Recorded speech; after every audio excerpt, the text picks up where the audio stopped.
Welcome back to Liz's Scrapping Studio, and today I am working on getting rid of some of the last of my scraps from the Love Notes collection that we had in January and February of 2024.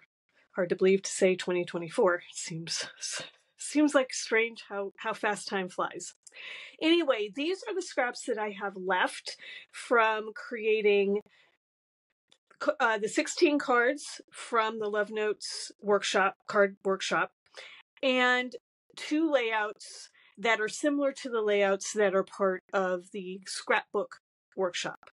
I don't have any stickers. I didn't buy the sticker sheet, so I literally only had the paper and the stamp set, and this is what I am left over with. So in today's video, what I want to do is I want to take these scraps and I'm going to create another layout. Right now, I'm not sure if it's going to end up being a 2-page layout or a 1-page layout. I have to see how the scraps kind of lay themselves out, but I wanted you to see the scraps that I was working with before I started putting this together. So with that, I'm going to now go and do some work with cutting these scraps up and creating a layout that we will put together in the next part of the video. If you stick around, at the end of this video, I will show you the other two-page layouts that I have also created with the Love Notes collection. So I'll do a show and tell at the end of the video if you stick around and look for that. All right, I'm going to go off and do my cutting and we'll be back in a minute. All right, so I have come up with the layout using all of those scraps that I showed you. I measured the scraps to figure out kind of where I could best use them, whether I was going to use them as individual pieces or whether I was going to cut them up and use them.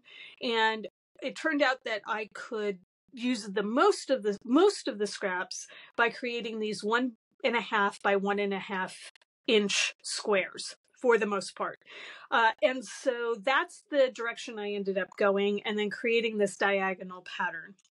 I added in peach cardstock and I added in the scarlet cardstock that you can kind of see scattered throughout. And when I initially laid this out, I left the peach cardstock very much in its natural, just flat cardstock. And it just felt like it was lacking something. So what I decided to do is pull out the new embossing folder. That is the flower embossing folder. Hopefully you guys can see that. This is on the list to return in, I believe in March, it may be in April. So there may be an opportunity to get this. But again, any embossing folder will work that you might have in your stash. And it doesn't have to be flowers.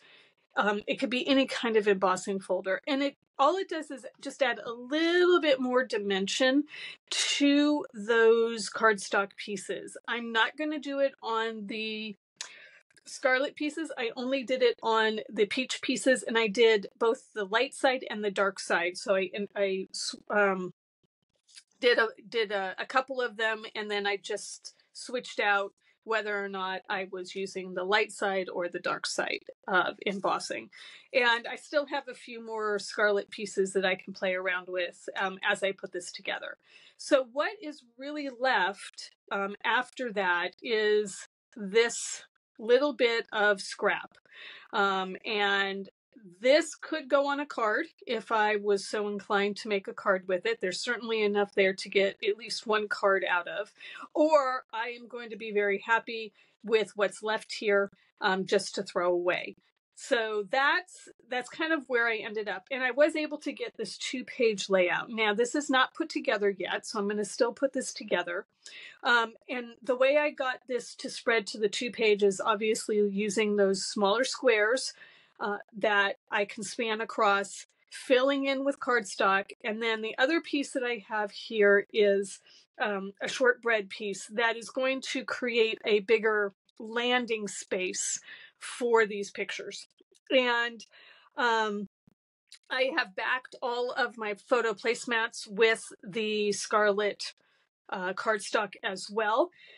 one of the other things I want to point out is that I am using smaller pieces up here at the top. This is just a little cut remnant, and I'm going to just put it against the cardstock here, and it's going to look like it's a full piece. So I'm going to cut this piece down so it's the same height as that one, but again, just using these cut off pieces to mimic or to give the illusion of having a full square there. And then I've got a couple of pieces here where I wanted to use them. This pink dot, this peach dot one I want to use, and the other side of the flower paper here I wanted to use as well. So I've got these sort of strategically placed so that when I cut them, it will look like it was a full square, even though it really wasn't a full square. And that's the same with this little piece sticking out up here as well.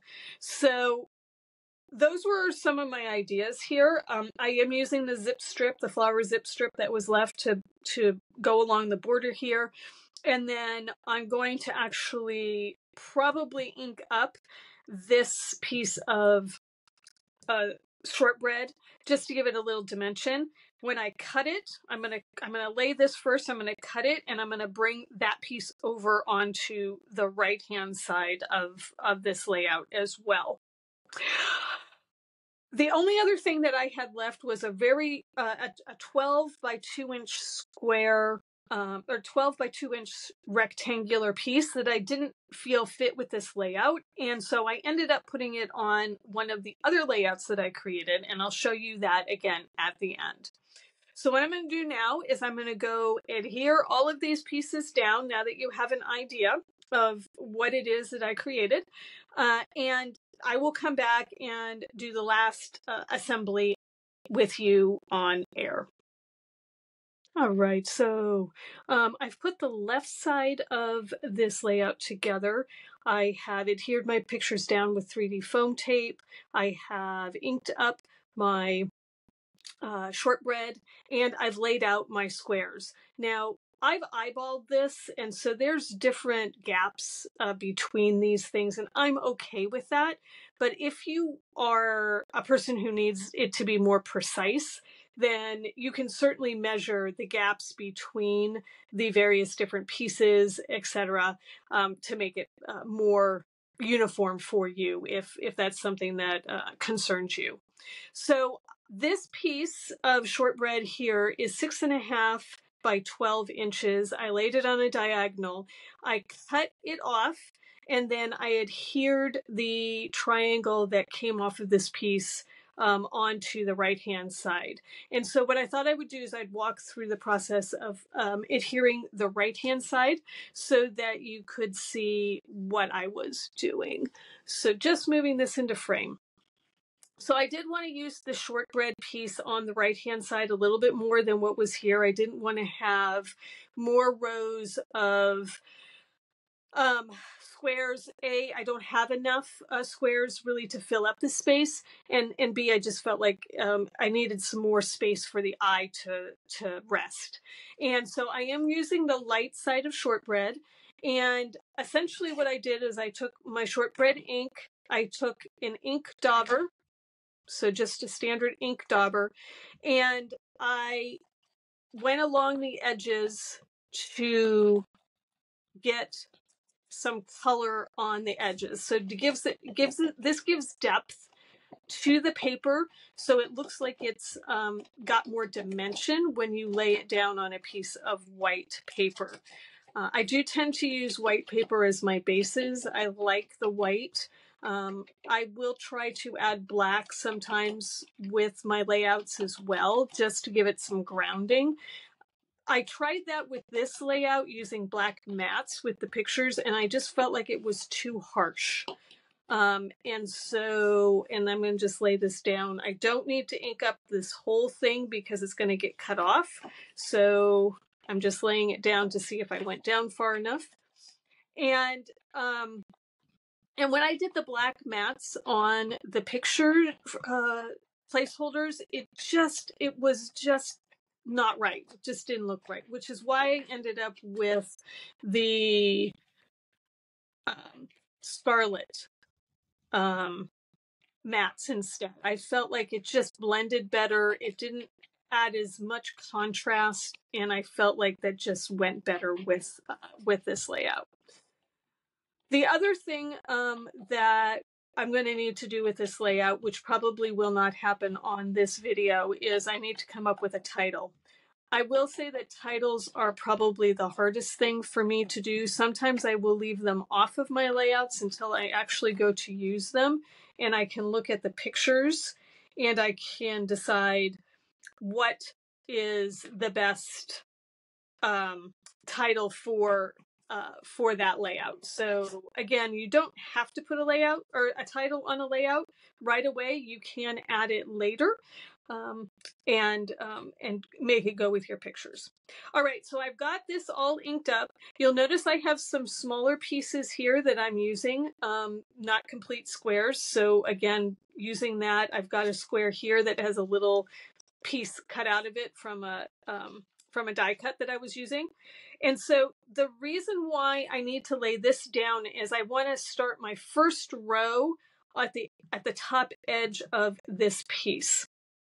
And so what I'm going to do first is I'm going to go ahead and not ink this up. I'm going to go ahead and adhere this down. I'm going to leave a little bit of space at the top, a little bit of space on the sides, so I can slide things underneath it. And I'm going to put just enough adhesive on that so that I have it adhered well. And just trying to make sure I line this up where I want it, and I think that looks pretty good.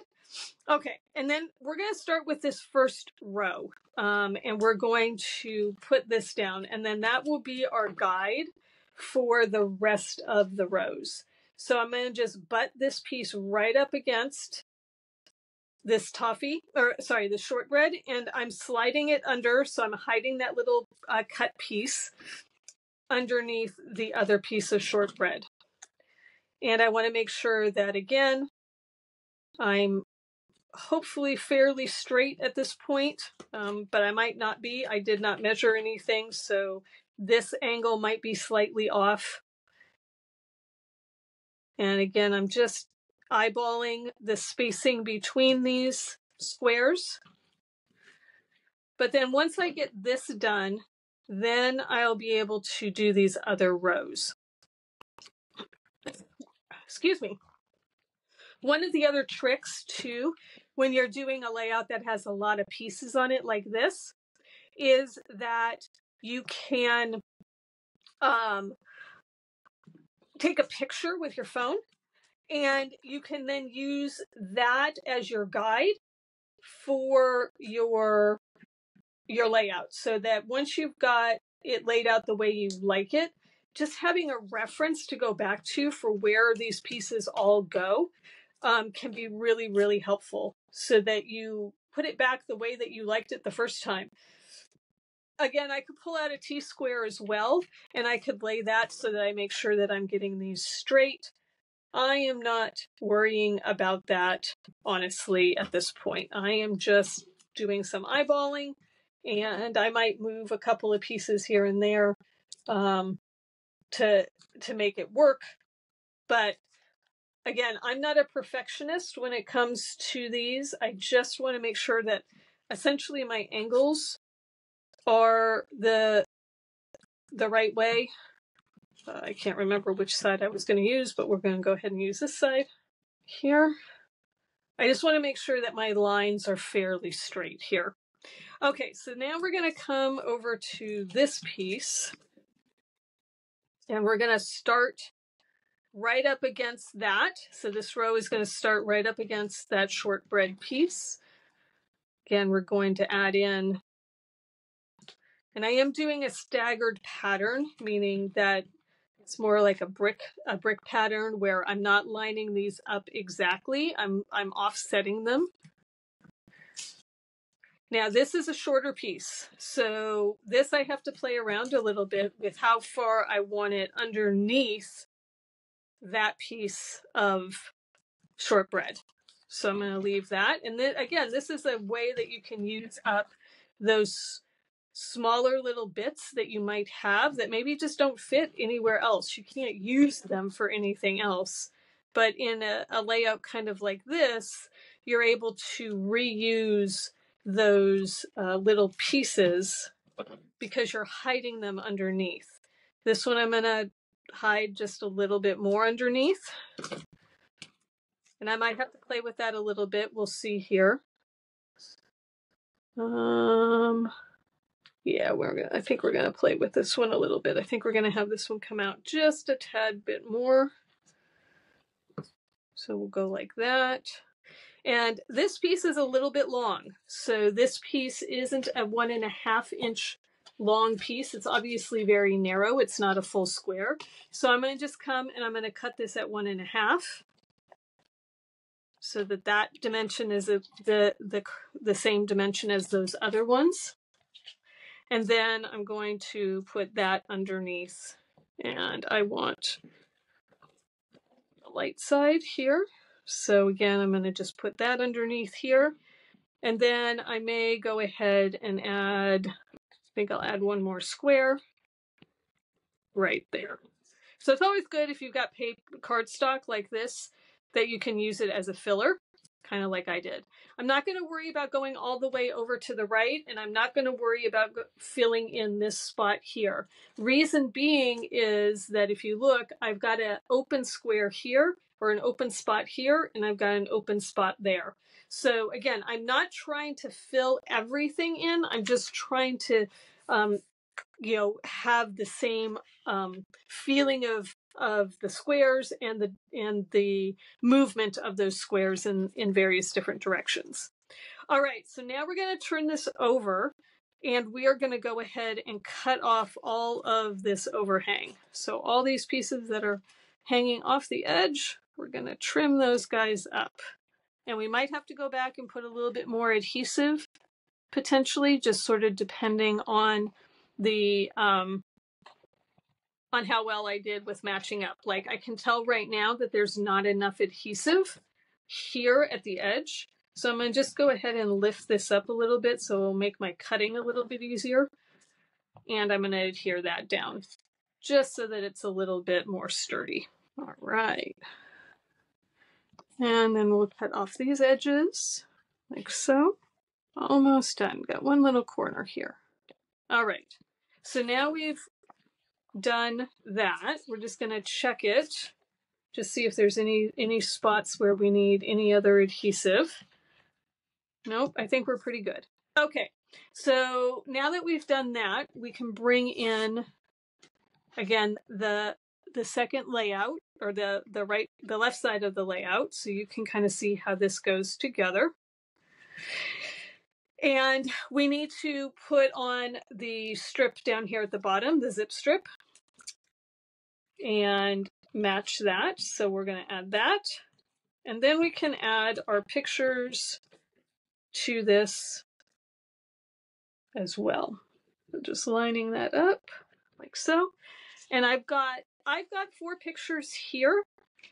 One of these can certainly be used as a journaling spot. So you don't have to necessarily have the 4 pictures. You could turn one of these into a journaling spot. And what I think I'm going to do is I'm going to actually just leave a little bit of space right here for journaling as well. So if someone did want to use all of these photos, there's a little spot here. There's some spots over here. A little. I think the titles should go up over here on this left-hand side. I tend to put titles there, but you could do a long title down here at the bottom as well. You could put another piece of paper here as well. That could be a journaling spot. So I think there's a lot of spots where you can add your journaling to this layout. Just depends on where you end up wanting to put the title and how big your title is. So I have just put 3D foam tape on these photos, these photo placeholders. And, oops, sorry, I didn't mean to move everything around there. But this then gives, again, a little bit of dimension up off of the paper itself, creating a shadow.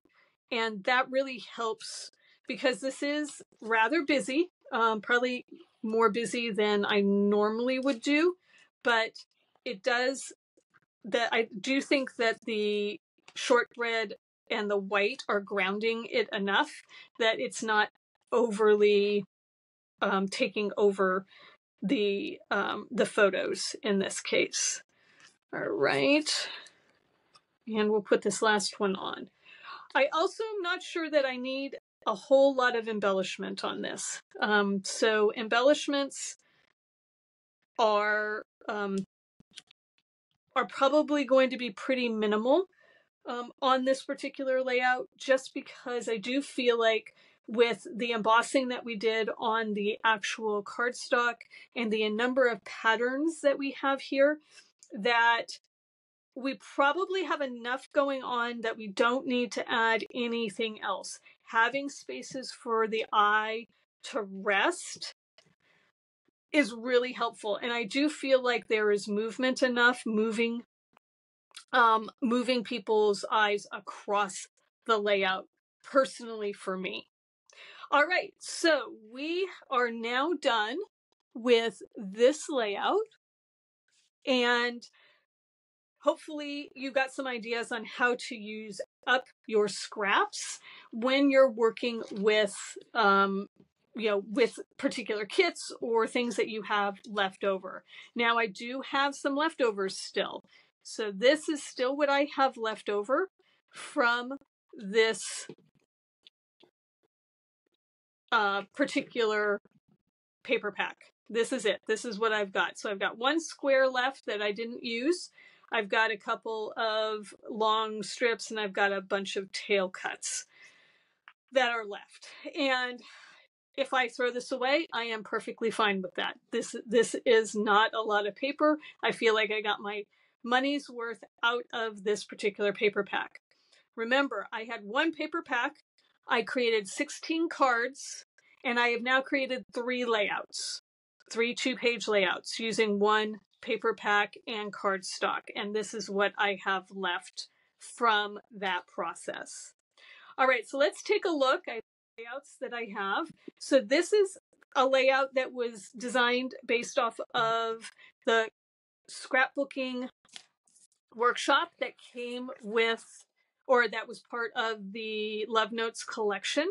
And so I did a version of this particular layout, project number 1. It's a little bit different than what was designed. And this is the piece of paper that I told you was left over. I have this long strip. And so what I'm going to do with that is I'm actually just going to add it to the bottom of this layout, because this is a layout that has all these strips of paper, and hopefully I can get the adhesive up. But the idea is I'm going to lay these here. I'm going to trim it up. And then that way I've got, just to make sure this is all on camera, that I have used up this last long strip of paper. And I think that works fine. I've already got the stripes I didn't think worked as well as the heart side of the paper. So I just need to trim this up and adhere that down. This is a stamp from a different stamp set. I'm trying to think if I have it out or not. I think I might have put it away already. But this was a saying from a stamp set that was long past. And I used the heart die cut from the Love Notes. So I did the heart die cut, but I didn't stamp it. I just left it as a heart, and then I put this stamp on top of it. I fussy cut it around it. And then I also created a journaling spot for using this die cut, but I again did not stamp it. So I just left it as is. And then I added the bouquet for the bear to hold, and then some of the black dots and some of the peach dots that are hearts. So that's layout number 2 that I created with this Love Notes collection. And then the third layout that I created was this layout. And this layout is Again, from the example from the workshop, but I changed the base page. The base page was not shortbread. The base page was scarlet, and I felt like that was way too heavy, way too dark for my style. I really didn't like how heavy and dark it was. So I changed it out for peach, the light side of peach. I, again, didn't have the sticker sheet, so I used some of the same components, but not exactly the same. I rearranged a few things. I am going to put a title up here in shortbread because I felt like that was a great place and I like the shortbread. I think the title is going to mirror the stamping. It's going to say Berry Sweet, but I've got to cut that out and do that. Still left on this one. And then I've added some other dots that were those dots were part of the Silver Bells collection. I liked the white glitter from the Silver Bells. So this layout again was based off of the scrapbooking workshop. This layout was also based off of the scrapbooking workshop. And then our layout that we created today, that was just a layout that I came up with from some ideas from Pinterest. So I hope you got some really good ideas about how to use up your scraps. And I appreciate you being here. If you're a subscriber, hopefully you enjoyed this one. I'd love to hear any comments. And if you have any great titles, please feel free to drop them in the comments below. I love having people give me title creations. It's the thing I struggle with the most, I would guess, in scrapbooking. One of the things, at least, that I struggle with. And if you're not a subscriber and you'd like to subscribe to see what else I create with my stash, please feel free to join us. I would love to have you. And I will see you on the next video. Have a great day.